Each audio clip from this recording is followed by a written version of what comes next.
Hey, good afternoon, everybody. Welcome to a special edition of the SlamNation right here on New York Nerd Show. I am AllThatPat. Normally, we do come to you live with the SlamNation on Tuesdays at 8 p.m. But guys, I just finished watching AEW's Road Ranger last night at Rager, and I just had to come on. I could not believe how exciting, how very well done the AEW show was last night. They consider it even like the 2021 like relaunch, right? It was the first show that it went on the road, and boy, did the AEW crew management, bookers, they really took a lot of the online ideas to heart. It was very clear that it was a brand new era for AEW. And to be honest with you, AEW was already doing such a great job to begin with, serving as the true alternative to WWE. Now, before we really get started today, I do want to go ahead and share with you. Please go ahead and share your thoughts on the show. Leave your comments, leave your ideas, your subscription ideas, whatever it might be, because much like AEW, us here at New York Nerd Show really do take your ideas to heart.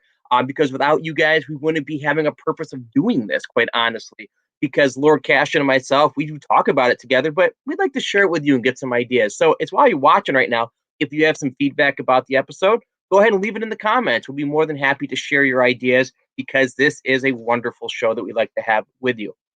So with that being said, let's get started with last night's AEW Road Rager, emanating live from Miami, Florida. The first match that really started it off was a match between QT Marshall and Cody Rhodes.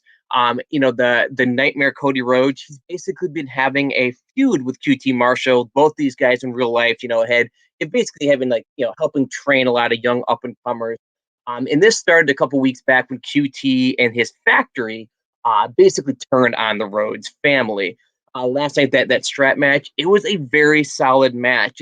Going back and forth, the rules were basically to hit the corners in successive order. Kind of old school, but I really enjoyed it. It's told a story, and even at the very end, Cody really emphasized his victory by hitting 3 consecutive, crossroads, basically. And, again, it hit it really served as the punctuation mark to quite a nice feud. What did you think of the Cody Rhodes strap match with QT Marshall? Again, love to hear what you thought. I did like, as well as what would be later kind of hinted at, the lights went out once. And I liked how it wasn't just like, oh my God, what's happening? It was literally like Eric Excalibur and Tony Schiavone, like, we've been having some bad weather leaks recently, so must be messing with the lights. I thought that was kind of a cool little, not even hint, just kind of like a passing thought, just kind of saying like, hey, never know what would happen. Now, again, if you have not seen this show, I will say you might want to come back to this one a little bit because there was a spoiler for a huge debut for the company later in the show. Well, with that being said, we went on to I might go in a little bit out of order, right? Another thing they talked about, which I thought was kind of fun, was there's an interview with Britt Baker, Dr. Britt Baker, and Tony Schiavone backstage. Rebel or Reba, whatever they call her this week. She had an injury last week, which was kind of ironic because she's always had the little crutch pretending she had an injury. Last week, I think she really did. Anyway, Britt Baker just continued to make the comments as far as, next week's match with Nyla Rose for the Women's Championship, showing that confidence. One of the big comments, though, was a line where she said something about last week's match was about blood money because they had to injure her and Reba. It went into a comment directed towards the WWE and their Saudi Arabia shows, was basically saying along the lines, Tony Khan, you're going for blood money, trying to injure me. What's next? Doing a show in Saudi Arabia? Definitely got the crowd, get the crowd getting that little ooh shot. And that was a definite shot that I'm sure you guys out in the internet world probably enjoyed as well. Just like a little pot shot. towards Vince McMahon and his decision to run shows overseas. What were your thoughts on that, by the way? Like the whole blood money shot. I thought that was kind of nice. I mentioned how the fans were definitely reacting to different things. Without question, the hot crowd, both literally and figuratively, hot weather down in Miami always is, um, definitely made the show even better than it normally would. And you could tell that the crowd there was really feeding off the in-ring action, and vice versa. The performers were really feeding off the crowd like it was a buffet. They always chant along with Chris Jericho's Judas song. They were chanting along with everything last night. Speaking of, signed the deal of having a one-on-one contest, but Jericho's not going to get it easily. He has to go through a Herculean effort by running the gauntlet of Jericho, the trials of Jericho, if you will. He's going to have multiple matches going against different performers as he goes towards MJF in the ultimate finale. I'm really curious, guys. Who will be the performers in these matches? What do you think? Put in the comments because I'd love to hear right now. What are your thoughts? Because if I had to make a prediction based on my thoughts last night, thanks for the like, by the way. I'm just wondering, is MJF going to have Jericho fight the Inner Circle members? Because who knows? Jericho's already fought all the Pinnacle people. Imagine that. If Jericho has to fight against his own brothers on his way towards MJF. MJF is evil, conniving. He might do that. Can only imagine if that's the way they go. That's what I'm thinking. Now, we mentioned already, or I mentioned, right? There's been a multiple different debuts recently in AEW. Keep scooping up some, retired talent and also some of the hottest up-and-comers. Andrade Il Dia Adio, I'm having a tough time with that name, just like JR clearly was last night. He made his in-ring debut going against Matt Sydal. Matt Sydal is ranked number 5 in the AEW rankings. Thank you, Guada. I do appreciate your comments, whether I'm genius or somebody else is genius. Thank you so very much. So, AEW had the big debut last night, again, of Andrade versus Matt Sydal. There you go. L-E-Dalo. That's a great way to sound it out. Thank you so much. Spanish is definitely not my top language right now. I have tried. With that being said, what a wonderful match they have Matt Sydal versus Andrade, because that's almost a dream match, right, for fans of the high flying style. Andrade won.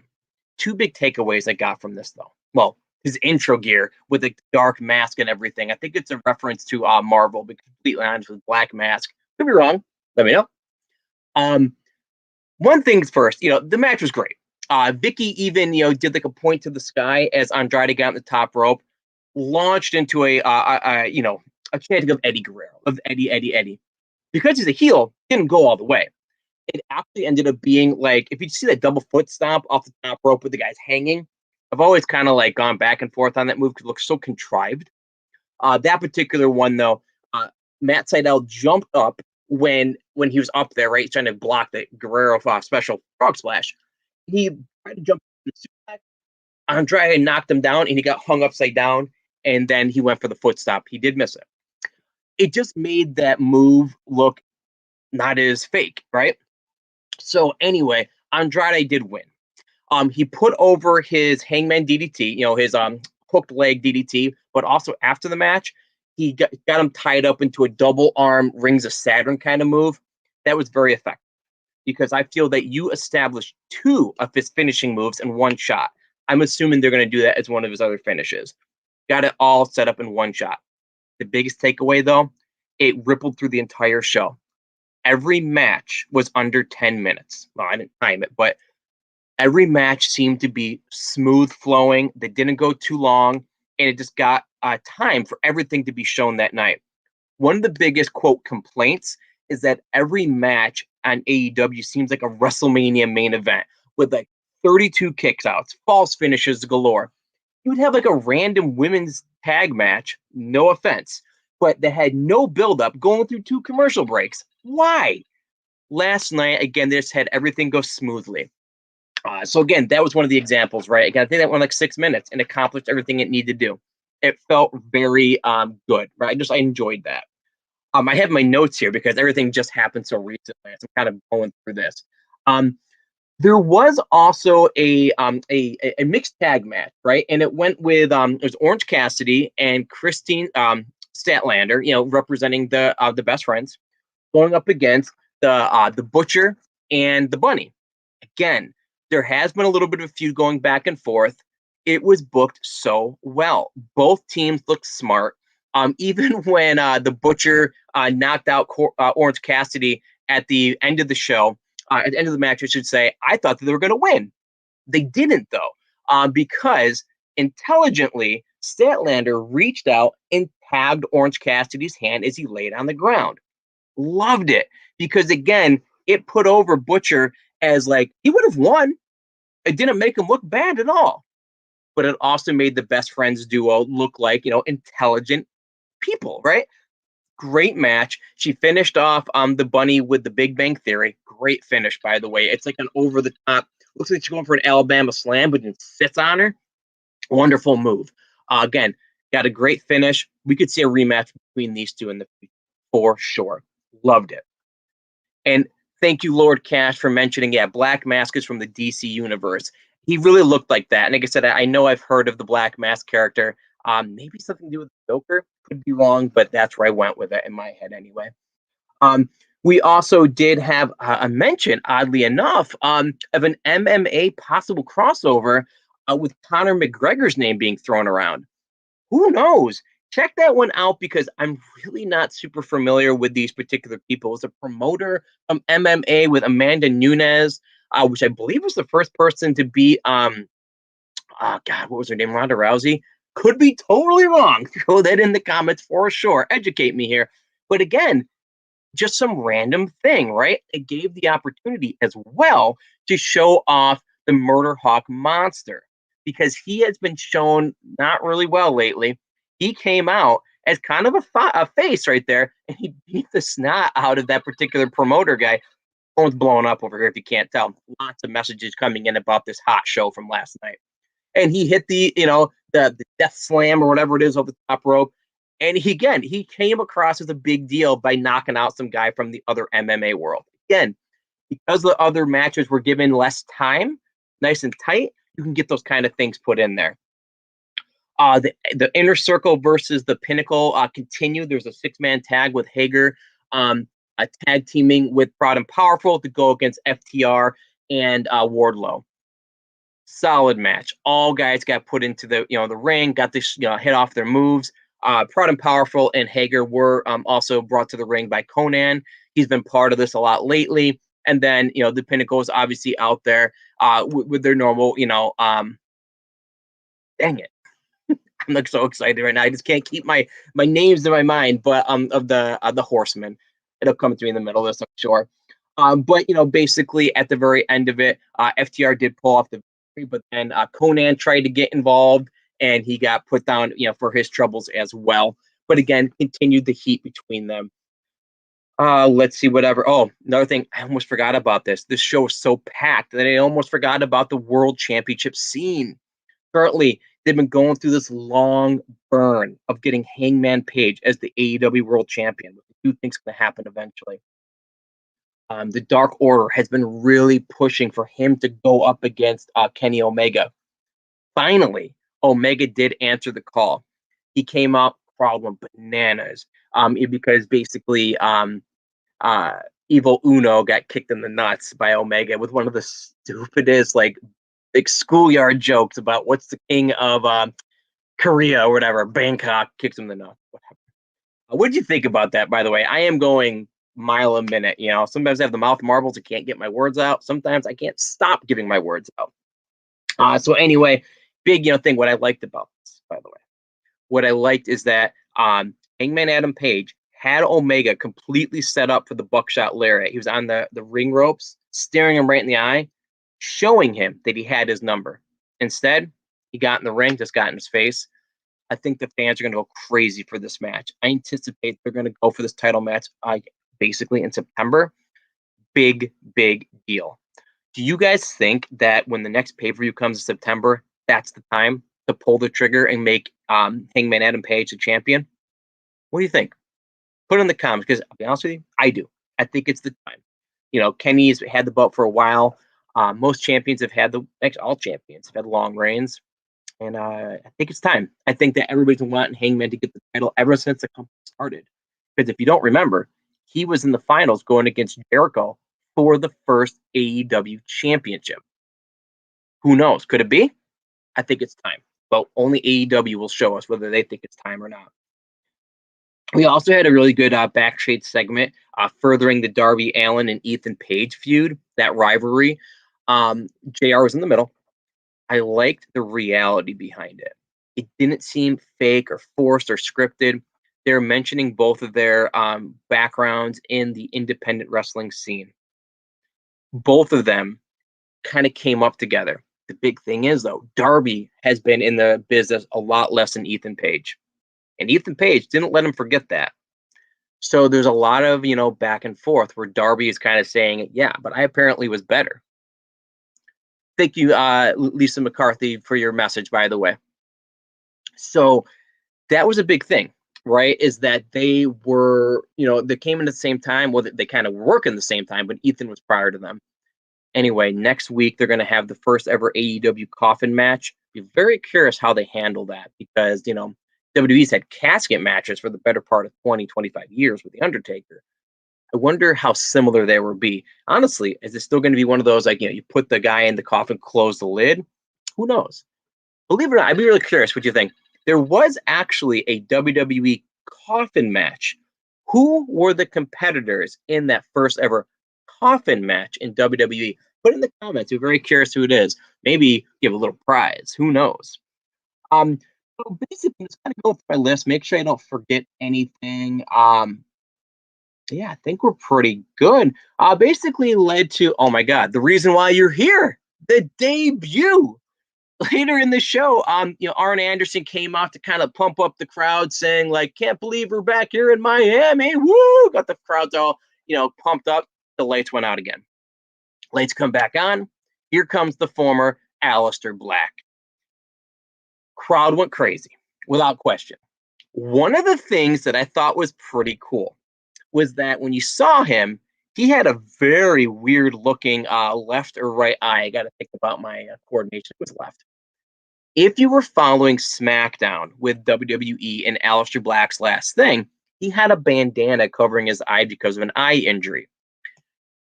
And so I didn't think about it till afterwards. This was a continuity, I think, to show that his eye got messed up.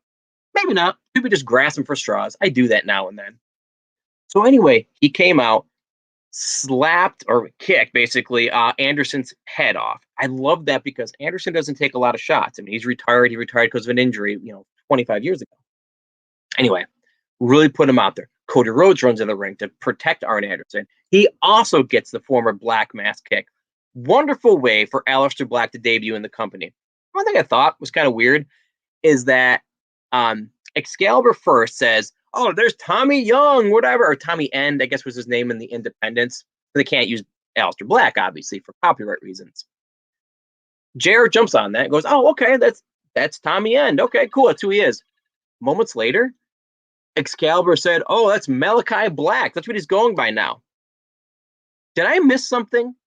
I don't follow Twitter all that much. How would they know that's his new name? He hasn't debuted with the company yet. They should have, in my opinion, left it mysterious.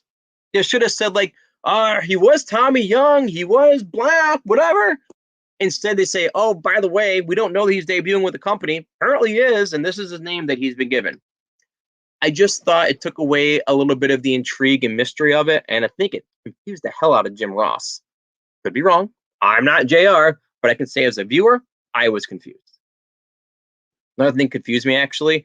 They showed a little bit of a segment that came from Dark, and it was basically how Ricky, basically Team Taz was showing, Ricky Starks was showing even more cracks in their armor, so to speak. And Ricky Starks was the one that was going out of Team Taz, complaining about Brian Cage. Last I had seen, Brian Cage was going out of Team Taz.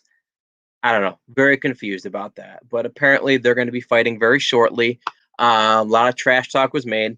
I'm very curious as to how they book that because, again, with his injury, Starks being, I don't know where they're going with this. Is he cleared from his neck injury? Must be. I want to see how that goes, but I did like how they used a lot of backstage segments from the other shows too to kind of help progress stories. They even gave Jungle Boy a trophy to show that the importance of his first 50 wins, first wrestler to hit that. I'm talking a lot and I say that already, but so much happened on the show, which is again is a really great thing to help progress AEW. We did finish with a finality of the night was the street fight, the tag team championship between the Young Bucks going up against Eddie Kingston and Penta. Great match. Again, didn't go crazy long. Wasn't a bazillion kickouts either. It all made sense. Both teams looked very good. Young Bucks got rid of the porn stashes. I thought that was kind of a good heat-seeking gear. While they're doing this one, they had like basically like big Stevie Cool like short tights from back in ECW. I don't know if they're doing that every week. New gear every week. Who knows where they're going with it? Bottom line, great match. It finished with the Bucks taking thumbtacks, which came out in this match. They shoved them in Kingston's mouth, hit him with a super kick party. Tacks went everywhere, and they pinned him 1, 2, 3. Again, loved it. Eddie Kingston did not look bad taking that fall, but again, he didn't take 13 Superman kicks or super kicks. Again, it worked. They retained the titles. Now we're going to move on with something else with the Young Bucks. I found it was interesting, by the way, with the Elite. Next week, it's going to be Machine Gun Carl Anderson. He's going one-on-one with Moxley for the IWGP US title. Cool. Did not know Moxley was coming back right away. But again, should be a good opportunity for Machine Gun to basically show off his singles skills as well. Woo! I am sweating over here because we have so much that happened last night in AEW. Great show. What were your thoughts on AEW Dynamite last night? I thought it was a great show. Throw them in the comments. You can share this video after the fact too. Would love to see you, share the word of the nerd, as we say. But just to give you an idea, we have a lot of other shows too that we do. So first of all, today is a special edition of the SlamNation. It is Thursday. Tonight we're going to be doing a review of Loki episode 5 from Disney Plus on iStream, Ustream. So on that episode, a lot of stuff happened last night. Don't want to spoil it yet, but if you want to hear our thoughts on Loki last night, check it out. And if you haven't watched it yet, watch it for sure before we show our show at 9. It's going to be around 9 o'clock tonight, just so you know. We also are going to have like a special little show as well just before that, just after it. Make sure you subscribe, by the way. You'll get like little notifications for special episodes like the one you're watching right now. Tomorrow being Friday, we do Funko Royalty, where Lord Cash shows off some of his newest and greatest Funkos from his Funko collection. He's got a ton of them, by the way. Saturday is Mail Call Mail Time. We share some of the things that we have all received in the mail. It's not our bills. Don't worry. We're not going to make you pay for our insurance. We get a lot of weird stuff that we do order, so check that out for sure. On Sundays, we do Mail Call Mail Time. Oh, sorry, that's that one. We do also a show called Call of the Wild. It is garage sale season. We do go out and about to see what we can find out at estate sales, garage sales, or just stores themselves. We have a lot of good collections. We have a lot of good things that we enjoy to get. Check that out. Monday is Crazy Card Collecting, where we show some of our vintage nostalgic cards. And then Tuesday is our SlamNation Wrestling, which is kind of what you're watching right now, just on a special day. And then Wednesday is the Game Room. Yesterday we talked about Nickelodeon Kart Racer 2 on the Nintendo Switch. If you want to watch, see like a show or a game being covered, let me know. Let us know. We'd be more than happy to do that. Again, special episode today. I'm AllThatPat. Thank you so much for joining me today on a special edition of AEW Dynamite Review, special edition of SlamNation, if you will. But again, I hope you enjoy the rest of your Thursday. Go outside, do something fun, stay inside, keep yourself cool. Wherever you are, whatever you're thinking, go do it. Have a great day, everybody. I'll see you next time.